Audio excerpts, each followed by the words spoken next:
सुप्रभात। मैं रीता सिंह, आपकी हिंदी शिक्षिका। बच्चों, आज मैं आपको जंगल की कहानी सुनाने जा रही हूँ। उस जंगल में बहुत सारे जानवर रहते थे और सारे जानवर मिलकर अपने पेड़ पौधे की सुरक्षा करते थे। इसी से आधारित एक जंगल है, नंदनवन। यह नंदनवन जंगल में बहुत सारे जानवर रहते हैं और इसमें एक सबसे होशियार जानवर बिल्लो रानी है। एक बिल्ली है जिसका नाम बिल्लो रानी है। बिल्लो रानी सभी जानवरों में सबसे होशियार रहती है। यह एक प्राइवेट कंपनी में काम भी करती है। और क्या काम करती है? सलाहकार का। और उसकी सलाह से वह कंपनी बहुत आगे जाती है। तो वो कंपनी वाले बिल्लो रानी को एक फ्लैट दे देते हैं। बिल्लो रानी फ्लैट में मजा से रहती है। सिनेमा भी देखने का बिल्लो को शौक था। और उसे क्या पसंद था पता है? एक गाना जो है, बिल्लो रानी कहो तो मैं जान दे दूं। तो ये गाना बिल्लो को बहुत पसंद थी और वो अपने को हीरोइन से कम नहीं समझती थी। खूब इतराती थी और सभी के बीच में काफी खुश रहती थी। लेकिन एक बार एक उसकी कमी या उसे बहुत पसंद था, जो कि दूध मलाई। वो दूध मलाई देखते ही सारे चट कर जाती थी। उसकी जीभ चटकारे खाने लगते थे। एक बार उस नंदनवन में एक समस्या आई। कुछ बाहरी लोग रात में आकर जंगल के पेड़ पौधे काटने लगे। बहुत सारे जानवर भी उससे मर जाने लगे। इन सब से सारे जंगल के लोग बहुत परेशान रहने लगे। जंगल का राजा सिंहराज था। वह सभी को बुलाया। सभी ने बिल्लो रानी का नाम बताया कि बिल्लो रानी से ये समस्या बताया जाए तो वो बहुत अच्छी सलाह देगी। सिंहराज बुलाते हैं। बिल्लो रानी को सारी कथा कहते हैं कि अगर उस वृक्ष काटने वाले को तुम पकड़वा दोगे तो तुझे रोज, उसे क्या पसंद था? दूध मलाई।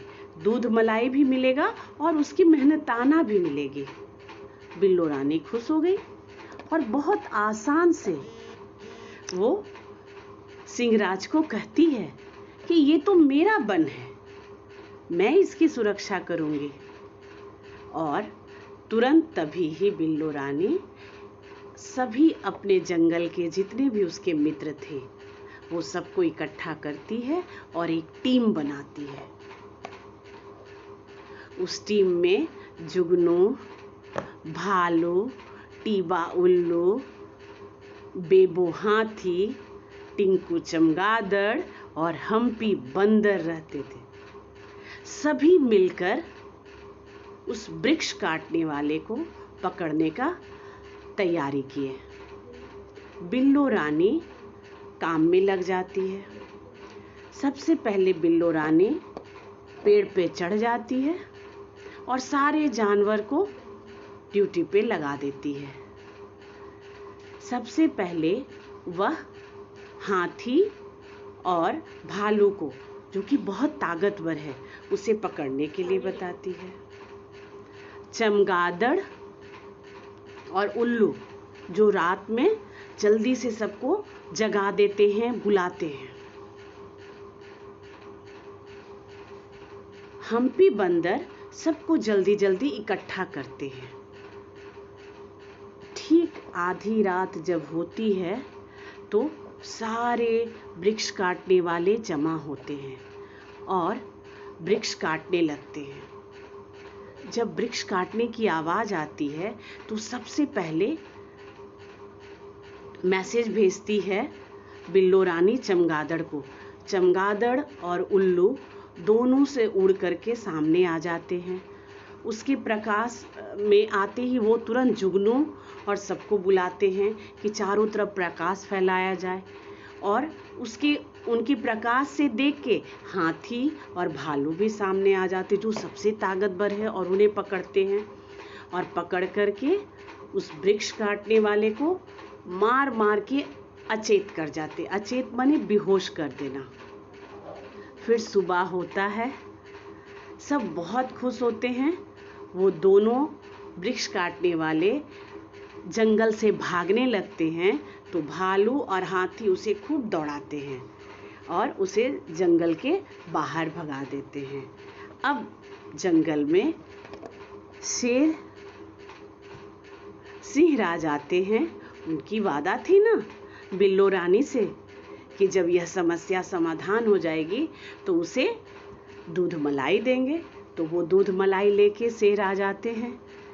बिल्लो बहुत खुश होती है, लेकिन बिल्लो एक बात कहती है कि जो यह जंगल का जो समस्या था वो मैंने अकेले नहीं किया है, मेरे सारे दोस्तों ने, सभी दोस्तों का योगदान था उसमें, और यह एक टीम वर्क थी।